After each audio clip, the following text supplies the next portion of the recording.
page turn. Hi, my name is Courtney Cohen, and I'm the principal librarian at the San Diego Symphony. I was just playing through a short excerpt from the Mozart Oboe Quartet, and in that short excerpt, there was one wrong note and a terrible page turn. This is just an example of just a couple of things that the librarians for the San Diego Symphony run into when we are preparing parts for the orchestra. And so while we're not on stage playing instruments, we are backstage working behind the scenes. And while oboe players have tools to make the reeds they play on, the librarians have our own set of tools that we use to prepare parts. And I'll just show you a few of the tools that we use now. We have some special pencils. These, let's see, this one is a Blackwing pencil, and this is a Magic Rider pencil. These both have a dark, soft lead so that you can clearly see bowings and markings in parts and that they erase easily. So no number 2 pencils for us in the library. We also have correction tape when we need to correct notes or wrong rhythms in music. And we also have Post-it cover-up tape if we need to cover up a whole measure or a whole staff line to correct. We have special paper tape for helping keep pages together that are falling apart. We have special erasers. These are the Staedtler Mars erasers that we use for parts. We have rulers, Post-its, and we also have reference books that we use daily. This is the Daniels Orchestral Music. This is the Bible for music librarians.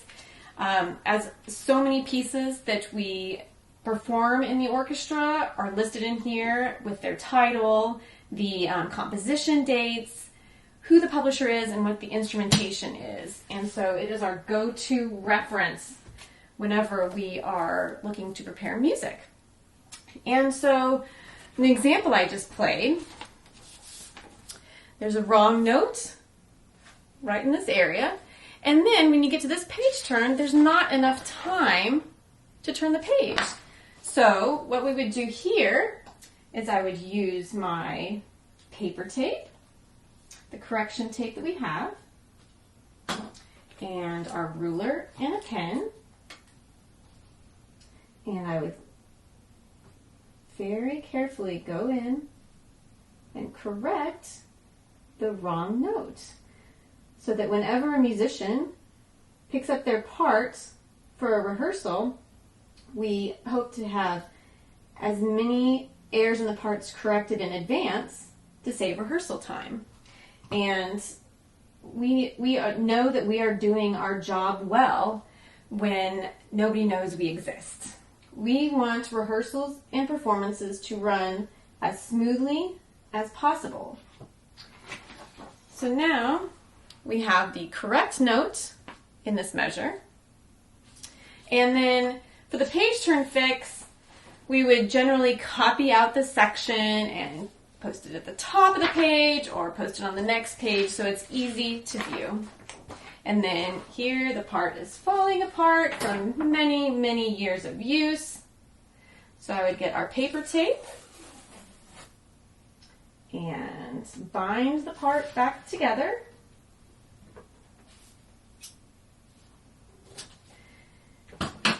Because we definitely don't want pages of parts flying off the stands during rehearsal or performances.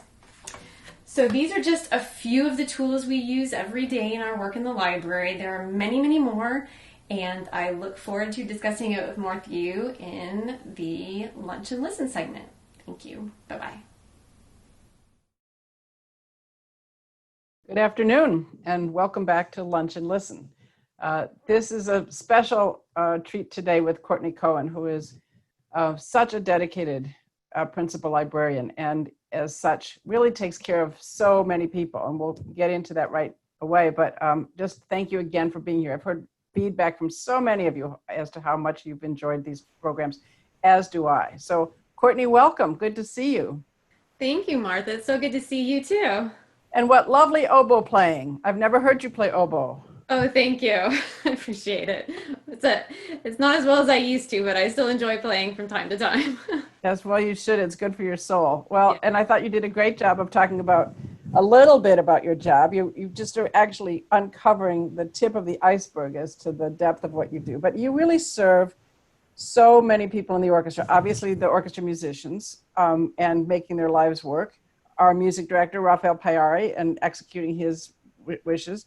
If you didn't give the right information to the personnel department, they wouldn't know who to hire for extra players, or how many people are on the stand. You support us on the administrative team as we're thinking through programs and budget.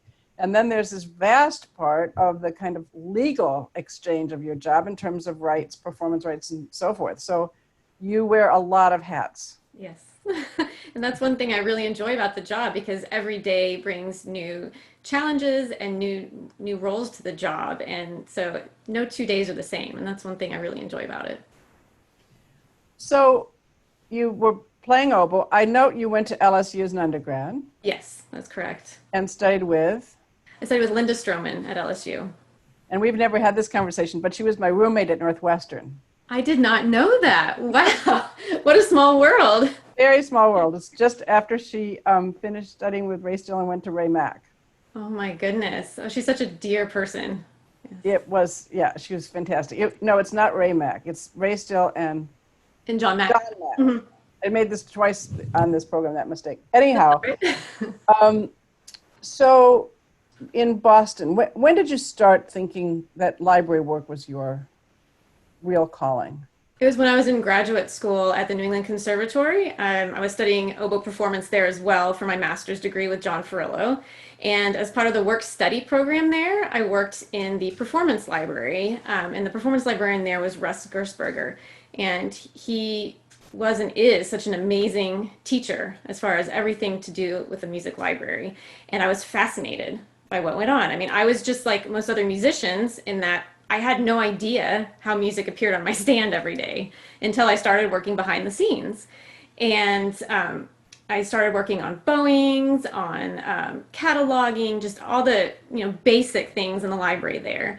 And then Russ, he saw my interest and he introduced me to the Boston Symphony Librarians. And I started working part-time there as well, and really got an in-depth knowledge then on everything that goes on in the library, and was just fascinated. And at the same time, I was, of course, pursuing oboe performance, and I spent a summer at Tanglewood as an oboe fellow. And then the following year, the librarians asked me to come back as a part-time librarian for the summer. And I went there and just loved it. I loved everything about the job. I loved interacting with the conductors, the guest artists, the musicians, the administration. And I realized at that point that I wanted to pursue being a music librarian instead of being an oboist. Well, the BSO would be perfect training for the San Diego Symphony too, because they do such a wide range of musical genres, which you have to shift back and forth with everything. Yes, exactly. Broadway scores, popular music, classical music, chamber music, you name it. Mm-hmm. That's true. And every type of music from classical to pops has its own challenges and own needs. So it is a very diverse musical area to work on. So you're an oboe player, you're not a string player. So bowings, let's just talk about bowings. Yes. Maybe we should talk about what bowings are, because it consumes a lot of your time. It does, yes. When I was young, I started on piano and then went to violin before playing oboe. So I had a little background in violin, but definitely not at the professional level by a long shot. And for those of you and participants on this session that don't know what bowings are, when you watch the orchestra perform, you'll notice that the string players, generally speaking, are moving their bows at the same time. They're going up at the same time or down at the same time. Now, there's certain sections of music where they do different bowings at the same time, but generally speaking, you'll see them moving together.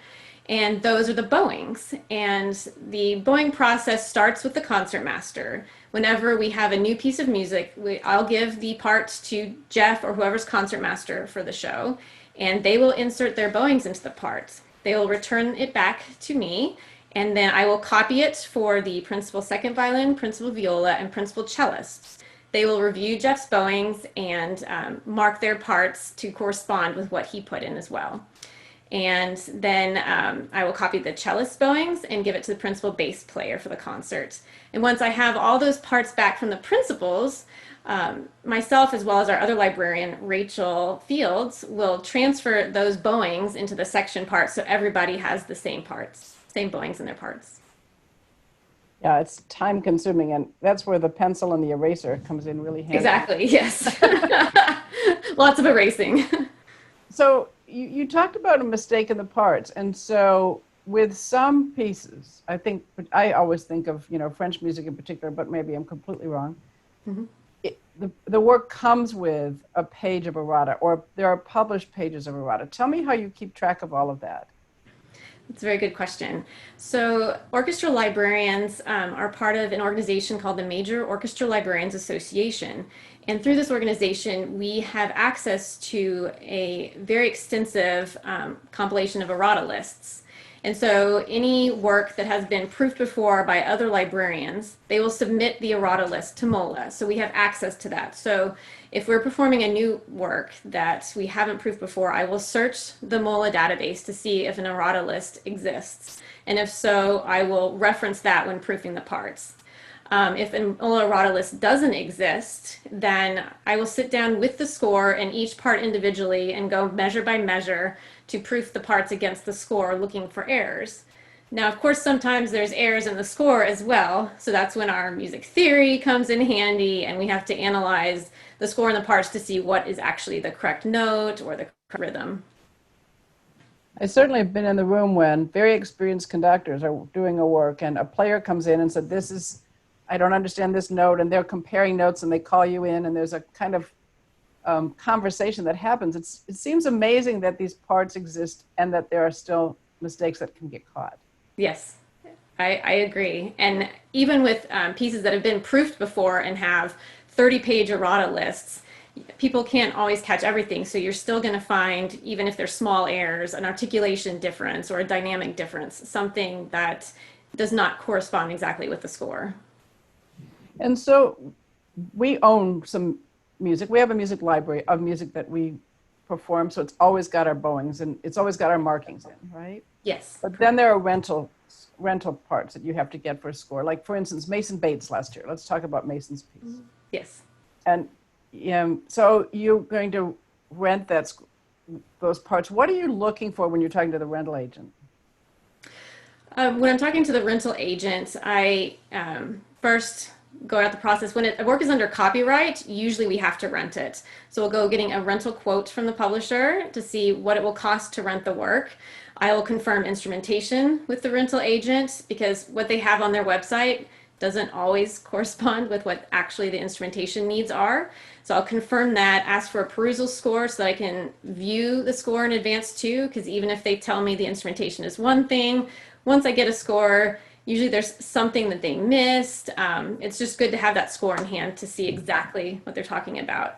And with something when there's a living composer, once we have the parts in the score, if there's any questions, then I communicate with the publisher at that point as well. Our musicians noticed this, or I noticed this when proofing the scores. Can you reach out to the composer directly and ask what is correct? A lot of back and forth. And sometimes there's multiple parts out, some which are in good shape and some which are in terrible shape, right? Exactly. If they have multiple sets, generally speaking, the large publishers will have MOLA sets. So when I talk to a publisher initially, I'll say, if you have a MOLA set, please send me that one, because chances are it's either been corrected before, or I know it's not completely marked up if a high school or college group had performed off of it. So we want to have the best possible quality that we can. Sometimes we get sets that are almost unusable. They just send what they have at the warehouse without looking at it. And then in those cases, I'd have to send it back and ask for them to send a new set. So let's talk about Hal and Pam Fusen sent in a question, and they want to make sure I cover the fact that it's not just putting the parts on the stand, and that there's so much background, including this whole rights issue, the public domain and not public domain, not to mention grand rights. Talk to us a little bit about that, because I think it's fascinating. And There's so as many. is, you and I know, it's been even more fascinating in this COVID time. Exactly. So there's so many different licenses to go through. If a work is under copyright, then we have to get clearances to perform it. And there's performing rights organizations. There's ASCAP, BMI, CSAC, and that gives us the right to actually perform the work, whether it's on stage or in this current COVID age digitally. But then you also have rights to make arrangements. If we wanted to make an arrangement of a pop piece for one of our pop shows, we have to get permission from the copyright holders to make that arrangement. We can't just make an arrangement on our own and perform it. Also, now with, again, in the COVID age, we have synchronization licensing more than we ever have in the past. So that is when you have a copyrighted work and you synchronize a recording with video. So you're syncing the audio and video together. You have to have special permissions for that. And you touched on grand rights. So the performing rights organizations deal with small rights, which is just the right to perform the music. If you add any additional dramatic elements to a work, then that can instigate grand rights. And so if you're adding film, dancing, anything, any acting components, then that would constitute grand rights. Depending on the publisher, some publishers are more strict than others. There's the famous story that I'm sure you've heard. One publisher, they'll say if you put a bale of hay on stage, they're going to charge you grand rights for that. So it depends on who the publisher is as well as the copyright holder. Yeah, I did hear that. I think it was bale of hay and perhaps, or a cowboy hat. Yes, exactly. Oklahoma with a bale of hay or a cowboy hat. Now Yes. you're in grand rights. Yes. Bartok Bluebeard's Castle is another tricky one I remember well. But so it's interesting when we talk about programming because if we have something in the library, if it is in public domain, it's much more economical for the orchestra to perform those works than to perform works that are rental works or that require any kind of rights issues. But that limits you. I mean, the work of Shostakovich, for instance, Exactly. we wouldn't do unless we invested that kind of money. So your position is also at the crux of maybe like no other musician, crux of how we program and how we budget and what the implications are. Exactly, because we want to be able to follow the artistic vision of the organization. And if we only did PD works, then that would be hard to do. And so we have to really closely gauge, the budget as well as what we want to expose our audience to. And we don't want to limit that. So. And Courtney, you're one of a handful of musicians who are married to musicians, and your husband is Greg Cohen, principal percussion. He's going to be very in favor of doing public domain works because they have a lot of percussion in them. That's true. You have great incentive on that side. Yes. So let's talk about the musicians. Everyone, not everyone, but many probably have their own kind of needs, whether it's the quality of paper you use, which I know is very high quality, or the light, or a page turn. Do you kind of get to know that over time? Yes, that is a very good question. Every musician is unique and does have their own needs. And so part of my job is understanding that and really anticipating what people will ask for and what they will need in rehearsal so that they aren't put in a position where they're uncomfortable by any means and rehearsal would be difficult for them or performance. So there are certain musicians that might have eyesight challenges. They need a certain type of paper, they need larger parts, darker printing, or certain people are more finicky about page turns. A page turn that I might think is feasible, somebody else might need more time. And so it's really getting to know the individual musicians and their needs is really an important part of my job. How has technology changed your work, and how do you think it will change it going forward? It's changed a lot since I first became a music librarian. I've been a music librarian for, wow, let's see, how many years now? Getting close to 20. And it's changed vastly. When I first started, the new thing was engraving software. Not many people used it. And I thought, wow, I know how to use this. This is great, you know? But now technology is going towards digital music readers. It's going to digital, not just only digital licensing, but there's companies where you can pay a yearly subscription and you have all of this digital music that's under copyright accessible to you. You can't print it, you can't perform it without actually renting the parts, but it's all there for you to study on your iPad or whatever tablet you have. And it might not be during my tenure as a music librarian, but I do think the future is coming sooner than we realize, where there's going to be a lot more digital, tablets or whatnot on the stands for musicians. There's already many chamber groups or soloists and even conductors using it now. Yeah, So I we think see it's that a definitely lot. the future.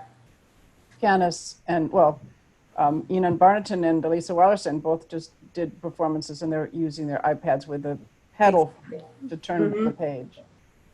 But also, you talked about perusal scores. Also for conductors, perusal scores you can now get online. You don't have to rely on mail. Exactly. Most are available online now, either through these digital subscriptions or through publishers having them available on their websites. The other thing you've been instrumental in, and not without a bit of self-sacrifice and pain, is I remember a time when there was no collective database. Well, I actually remember a time when we didn't have computers that could talk to each other. So there you go. But there was no database to kind of uniformly look at. You held up the book, you held up the Daniels, which of course is now also online. Right.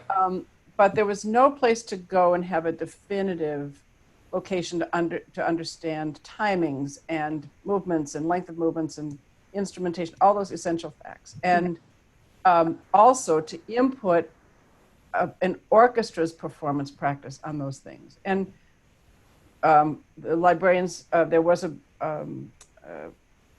platform developed to really assist librarians in that. And then the rest of us got involved, and now there's another iteration that also includes many other things and is kind of a centralized force. But, talk to us a little bit about your interaction with that, and what is unique, what would you put in there that's unique to the San Diego Symphony, or that's different than San Francisco, that makes it our own?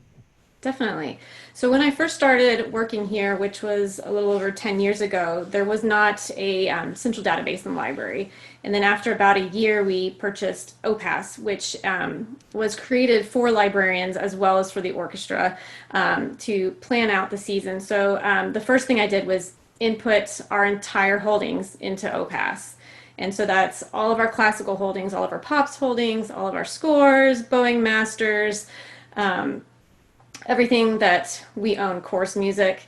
And so that's unique to our organization. The OPAS software did start off with the basic Daniels information, but then whenever I input something, or if I'm doing a work that we haven't performed before, I adjust the print title to our style guide, and that's unique to our organization as well.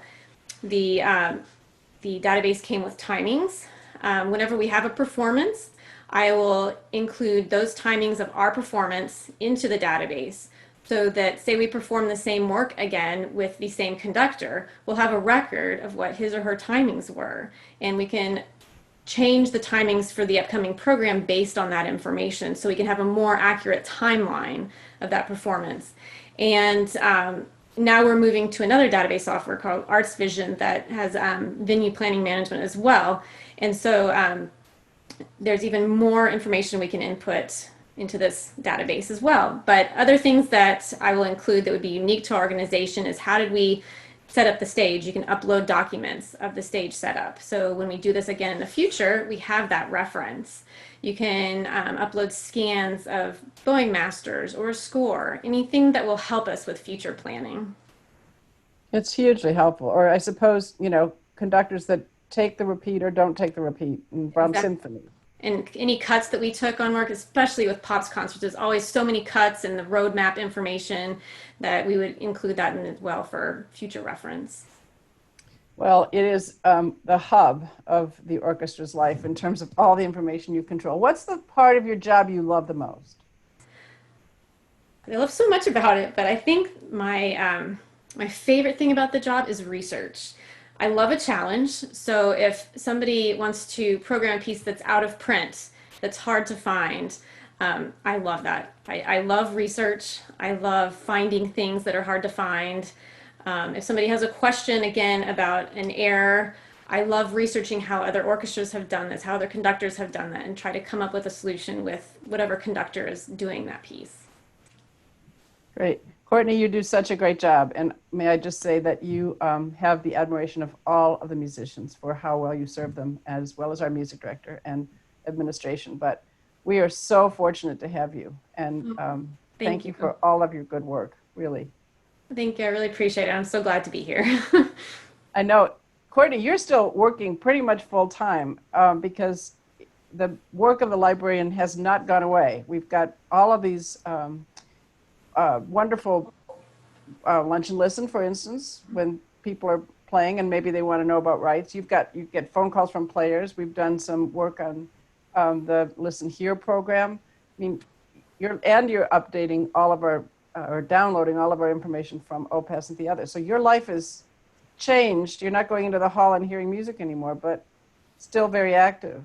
It is still very active. And when I was just listening to the Sibelius while we were waiting for this to start, it really hit me how much I miss hearing that live music and interacting with our audience and our donors. Because while I am still working at home, it's very different not to have that interaction. And it's rather like a symbiotic relationship that, you know, the musicians are on stage while I'm backstage prepping, but we're giving this music to the audience, but yet we're getting a gift from the audience as well, the interaction that you have, and I just really miss that.